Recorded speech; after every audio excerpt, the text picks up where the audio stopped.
मंच। साथियों, मैं थोड़ा सा एक अलग ढंग से इसको इसलिए देख रहा हूँ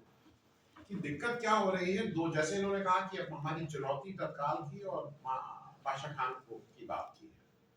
एक तो खराब जो मुझे लगता है हरदम की बादशाह खान को ये जो अभी का जो भी नेतृत्व है, जो भी पॉलिटिकल है किसी भी पार्टी का, वो उनको मुस्लिम लीडर के रूप में देखते हैं, जो कि मेरे हिसाब से बिल्कुल ही एक गैर वाजिब उनके साथ उनकी, मुझे लगता है उनकी शख्सियत के साथ ये धोखा भी है और उसको एक तरह से ठीक नहीं, ये बेअदबी है अगर ठीक से कहें। खान अब्दुल गफार खान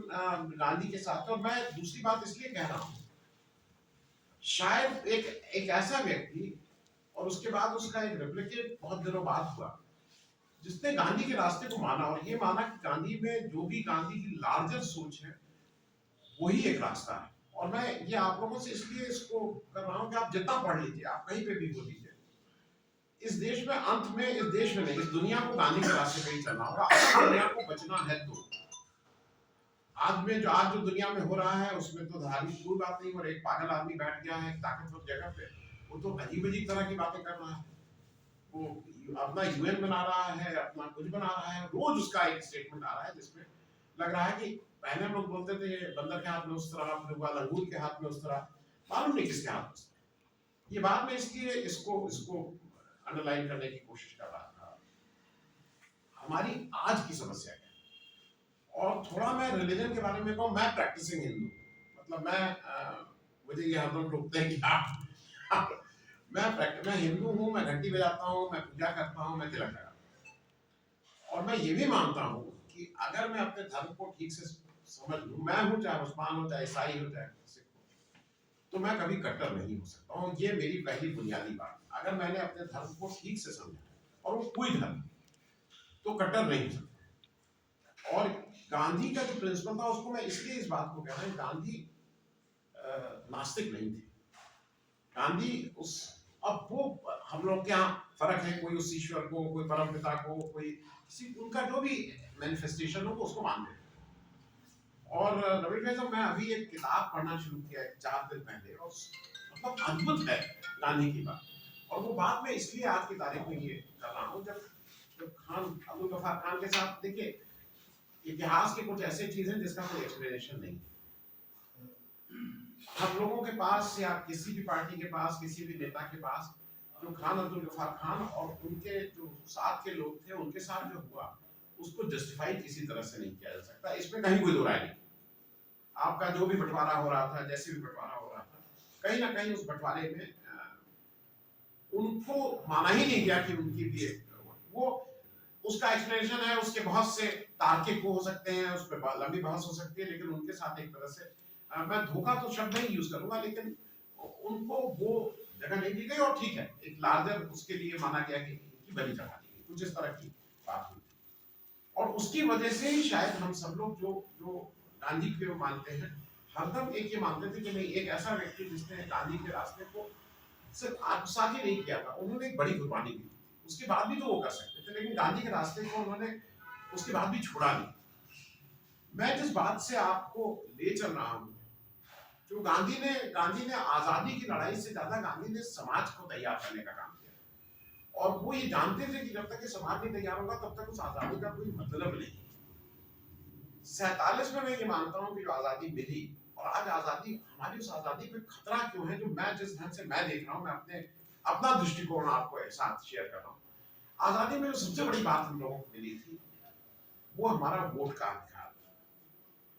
इस संविधान ने कहा था कि छोटा बड़ा, ऊंच नीच, गरीब अमीर, बड़ी जात छोटी जात, सबका वोट बराबर है। और ये बात मैं इसलिए कह रहा हूँ कि वही एक ऐसी ताकत थी जो इतने दिनों तक बड़े बड़े नेताजी आते थे, जब हाथ जोड़ के उनको पहुंचना पड़ता ही था। हम सब लोग कहते हैं कि आओगे, ठीक है, इलेक्शन में आओगे तब देखेंगे, नहीं आ रहे हो। और बड़े बड़े नेताओं को धूल चटाई, एक से एक नेता जो शीर्ष पे थे उनको धूल चटाई,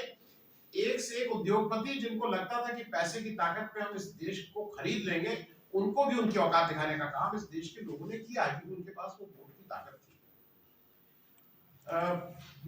मुझे ये अद्भुत सी चीज लगी, भारत में वोट की ताकत 1952 में जब नया इलेक्शन आया, 1950 में नया कॉन्स्टिट्यूशन आया, 1947 में देश आजाद हुआ, भारत में हम लोगों को ताकत मिल गई। भाई साहब 1954 में जब मार्टिन लूथर किंग अल्बामा अपनी मॉन्टगोमरी जाते हैं, उस समय आपको कुछ आंकड़े सुन के ताज्जुब होगा। उस मॉन्टगोमरी शहर में करीब 50,000 गोरे थे, और उन गोरों में अमेरिका का और भारत के जो बेसिक फर्क ये भी समझ लीजिए वोट का, वहां पे आपको वोटर बनने के लिए अप्लाई करना पड़ता है, लाइन में लगना है, उनका एक फॉर्म है जिसको आप भरते हैं और तब आप वोटर बनते हैं। हमारे देश के जो संविधान निर्माता थे उनको समझ में आ गया था कि अगर ये काम करेंगे तो इस देश के जो भी गरीब है उनको वोटर बनने ही नहीं दिया जाएगा। तो यहाँ का देश के संविधान ने ये कहा कि नहीं, कोई भी व्यक्ति जो उस उम्र का हो गया है वो वोटर हो जाएगा। ये जिम्मेदारी सरकार की थी, ये जिम्मेदारी इलेक्शन कमीशन की थी, और इसीलिए हिंदुस्तान में जो एलिजिबल वोटर है, जो पात्रता है, जिनके पास जो आज की तारीख में 18 साल से ऊपर है, वो 99% लोग वोटर लिस्ट में अपना नाम पा गए। अमेरिका में आज भी 80% लोग ही वोटर हैं जो पात्र हैं, लेकिन वो क्योंकि उनकी प्रक्रिया बहुत लंबी है और ये सरकार का अधिकार है कि किसी का रिजेक्ट करे। भारत में ये चीज नहीं थी और यही हमारी ताकत थी। मुझे ये सुन के, जब मैं उसको पढ़ रहा था, मुझे सुन के पढ़ के ताज्जुब हुआ है। किताब मेरी गाड़ी में रखी है। उस 50,000 लोगों में करीब 40,000 गोरे वोटर थे, और जो काले लोग थे वो 30,000 थे, और उसमें से 2,000 10% के भी वोटिंग राइट्स नहीं थे, और उनके साथ बर्ताव बिल्कुल गुलामों का किया जाता था।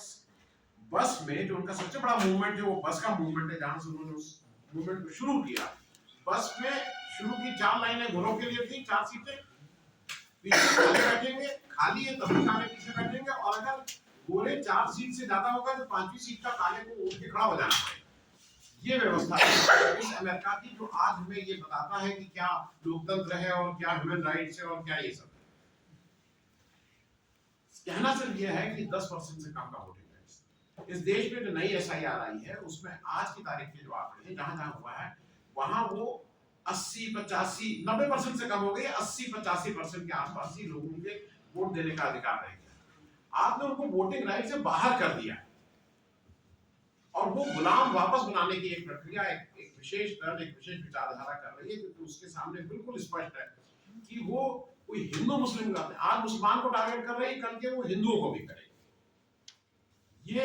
अगर किसी को ये लग रहा है कि मेरा दरवाजा नहीं खटखटाया जाएगा, दरवाजा एक एक सब खटखटाए जाएंगे। आज वो अगर वो है तो आज एक उस व्यक्ति को जिसको जाके अपना वो भरने में मुश्किल हो। आप एक SIR एक ऐसे देश में कर रहे हैं जहाँ यहाँ पे हम इतने लोग बैठे हैं, हम लोग अपने को सीनियर मान रहे हैं ना, जरा सबको दे दो और कह दो कि वो कागज अपना वो प्रीपेड को अपलोड खुद कर लें, देखिए यहाँ से कितने लोग कर पाते हैं। एक ऐसी व्यवस्था में आप एक गरीब आदमी को जो ठीक से पढ़ भी नहीं पाता उससे कह रहे हैं नहीं SIR में जाके ये फलाना देखो और ये देखो और फलाना निकालो और ये निकालो, कौन सी व्यवस्था है? तो मेरे हिसाब से अगर गांधी और अब्दुल कलाम खान की सबसे बड़ी जो बात हो सकती है, क्योंकि कई बार लोगों को लगा नहीं SIR से क्या मतलब है, अरे ये इशू बेरोजगारी है। बेरोजगारी मेरे हिसाब से आज आपका जो वोट आपको फिर से गुलाम बनाने की प्रक्रिया की तेजी से शुरू हो रही है। वो आज 85% पे ले जा रहे हैं, कल का दिन वो दूर नहीं जब आप वो 60 पे लाएंगे, और धीरे धीरे वो वोट का अधिकार आपसे छीना जाएगा। तो जो मैं आज जैसे देख रहा हूँ कि गांधी को या बादशाह खान को अगर कोई एक श्रद्धांजलि देनी है या उनको याद रखना है, तो ये एक ऐसा वो है जिसपे हम सब लोगों के लिए कॉमन, जिसमें कोई जात पात का मतलब नहीं है, जिसमें कोई धर्म का मतलब नहीं है, लेकिन ये हमारे ऊपर एक आक्रमण है जिसको कैसे रोका जाएगा, इस पे एक बात कभी और चर्चा किसी और दिन आप लोग कहेंगे तो उस पर बहुत बहुत धन्यवाद।